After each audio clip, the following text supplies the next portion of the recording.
최근에 이제 김기현 대표가 박근혜 전 대통령을 방문하려고 했다가 일정을 돌연 취소를 했는데 이게 일각에서 너무 집토끼만 바라보는 거 아니냐는 지적이 있어가지고 뭐 바꿨다 이런 얘기도 있는데 어떻게 보십니까? 네, 뭐 사실 중도만으로 선거를 이길 수는 절대 없습니다. 그러나 보수와 중도가 연합을 하든 아니면 진보와 중도가 연합을 하든 중도가 어느 쪽으로 쏠리느냐에 따라서 선거 결과가 바뀌는 것도 또 이것도 사실이다 이렇게 얘기할 수 있습니다. 뭐 2021년 재보궐선거에서부터 해서 2022년 대선, 2022년 지방선거까지 중도와 보수의 연합이 계속되어 왔다 이렇게 얘기할 수 있는데요. 근데 이게 어떻게 해체되느냐라고 한다면 결국 당 전당대회에서부터 중도와의 해체가 이루어지고요.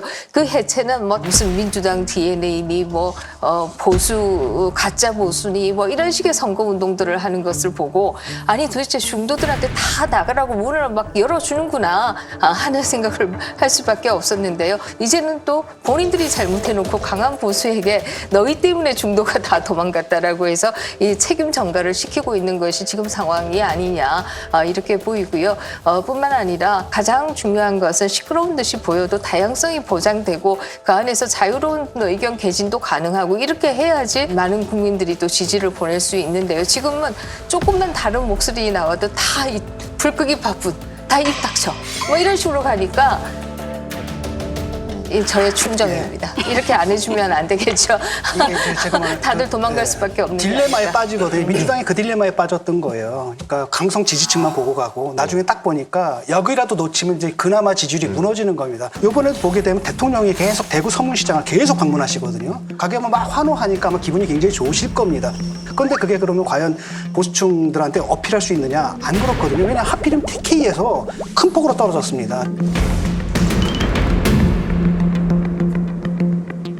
TK에서도 부정평가가 긍정평가를 좀 능가했다는 건 굉장히 위기의식이거든요. 왜냐하면 TK가 한때는 뭡니까? 이준석 대표가 가가지고 탄핵의 강을 건너야 합니다라고 했음에도 불구하고 찍어줬던 분들이 또 TK 분들이거든요. 뭐냐 그분들은 뭐냐 이 보수가 낙동강정서를 후퇴하는 게 아니라 서울로 좀 확장성 있는 보수를 원하는 겁니다. 그런 마음을 얻어야지 그 중에서도 굉장히 극단적인 사람들 이 사람들한테 어필을 하게 되면은 그럼 결국 망하는 거죠 지금. 저는 굉장히 다행이라고 생각하는 게 그런 느낌을 줄 것 같으니 지금 밀었잖아요.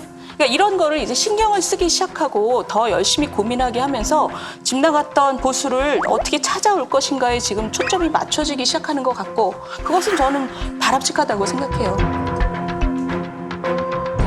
최근에는 용산에서 또 김건희 여사의 측근이라고 알려진 그 김승희 씨가 선임 행정관 하다가 의전 비서관으로 올라가서 논란이 막 생기잖아요. 이런 문제는 어떻게 보세요?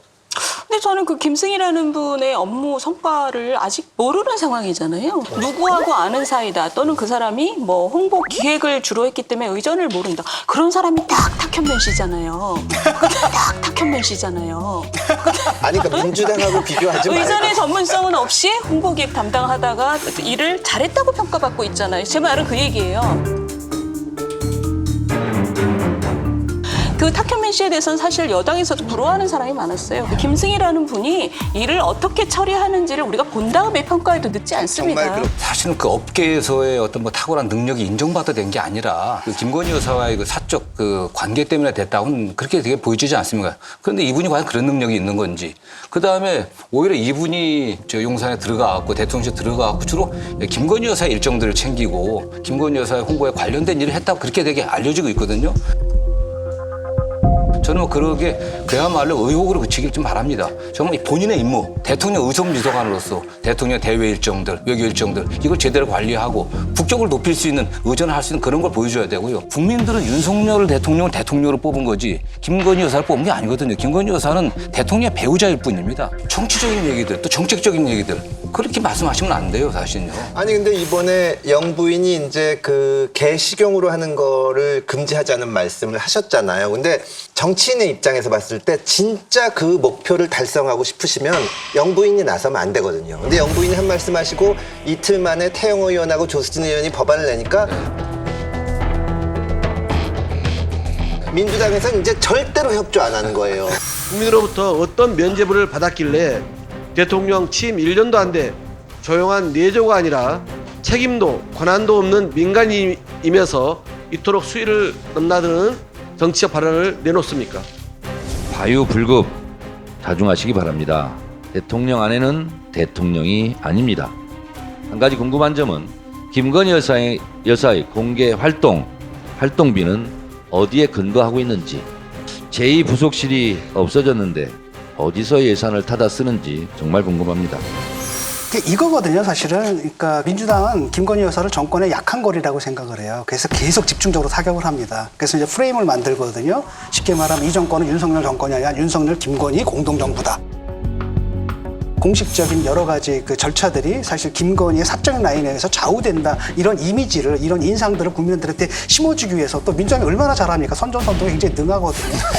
라고 했을 때 이런 오해를 심어줄 수 있는 인사를 한다는 건 옳지 않고, 또 하나는 뭐냐면 제대로 그러니까 제2부속실을 만들어가지고 공무원들을 쓰라는 거죠. 자기 나름대로 프로토콜을 가진 사람들을 써서 하면 되는데 내가 알던 사람을 시킨단 말이죠. 그렇게 되면 어떻게 되냐면 홍보가 지금 엉망진창이거든요.